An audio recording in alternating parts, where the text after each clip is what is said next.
ทุกครั้งที่ฉันตื่นขึ้นมาความรู้สึกแรกคือความเจ็บปวดความเจ็บปวดที่คุณหมอบอกว่ามันไม่มีทางรักษาให้หายขาดได้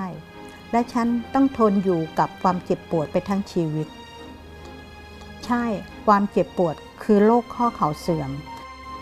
โรคที่ทำให้ฉันหมดกำลังใจที่จะมีชีวิตอยู่ต่อ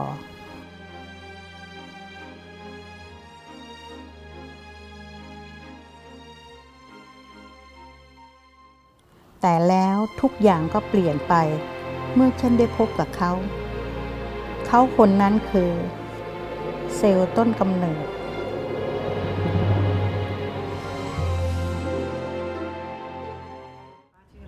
ดิฉันชื่อปรัฐมาวรังฤทธิ์ค่ะดิฉันเป็นโรคหัวเข่าเสื่อมนะคะไปหาคุณหมอที่โรงพยาบาลกลางนะคะคุณหมอชื่อนายแพทย์รณชัยมโนภาประเสริฐค่ะชีวิตประจำวันจะไม่ค่อยมีความสุขอะช่วงที่เวลามันปวดไม่อยากทำอะไรไม่อยากออกไปไหนด้วยเลยค่ะคุณหมอรณชัยนะคะแนะนำบอกมีโครงการเกี่ยวกับเซลล์ต้นกำเนิดนะคะแนะนำให้รักษาด้วยวิธีนี้ค่ะแกก็บอกว่าก็น่าจะทดลองดูเผื่อจะได้ผลค่ะรักษา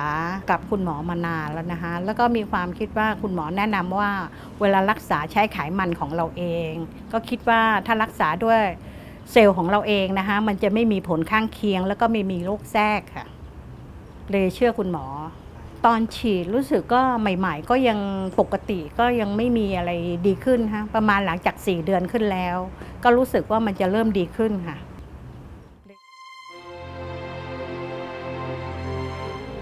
ในปัจจุบันนี้มีแนวคิดที่จะปลูกถ่ายเซลล์กระดูกอ่อนจากเซลล์ต้นกำเนิดโดยอาศัยหลักการที่บอกว่า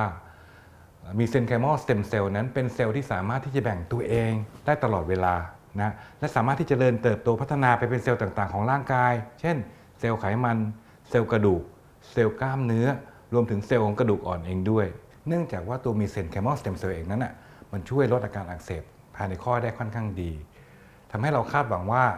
ตัวมีเซนไคมอลสเต็มเซลล์นี้จะช่วยในการ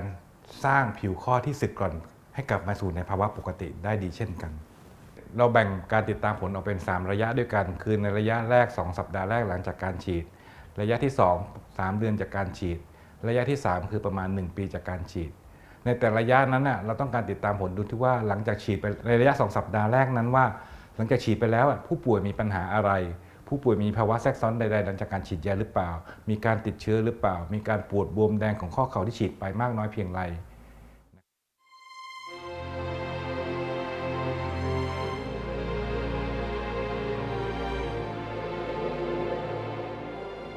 สเต็มเซลล์ชนิดมีเซนไคมอลสเต็มเซลล์สามารถพบได้จากหลายแหล่งของทั่วร่างกาย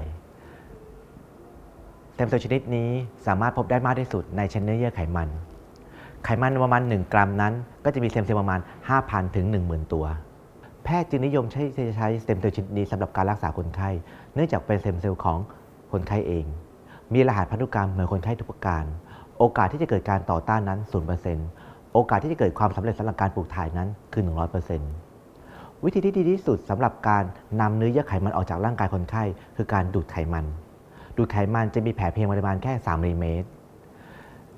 จะมีการนำเนื้อเยื่อไขมันออกมาประมาณ100 ซีซีจากการดูดไขมัน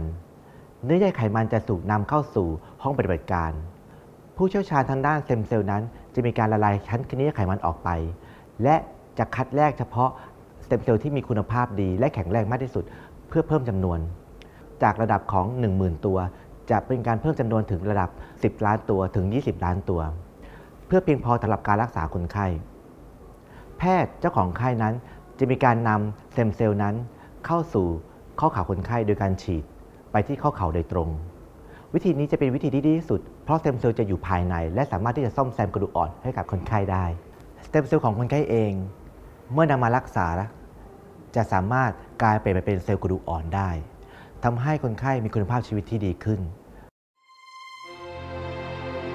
ปัจจุบันนี้คือลุกได้ปกติเดินขึ้นเดินลงหลังจากรักษาแล้วนะคะ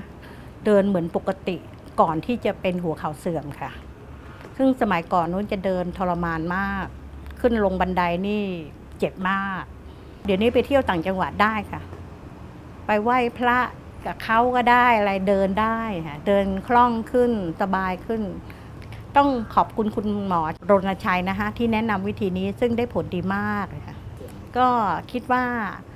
ถ้าคนที่เป็นข้อเข่าเสื่อมนะคะน่าจะลองรักษาโดยวิธีเซลล์ต้นกำเนิดนะคะซึ่งจะได้ผลเช่นดิฉันค่ะ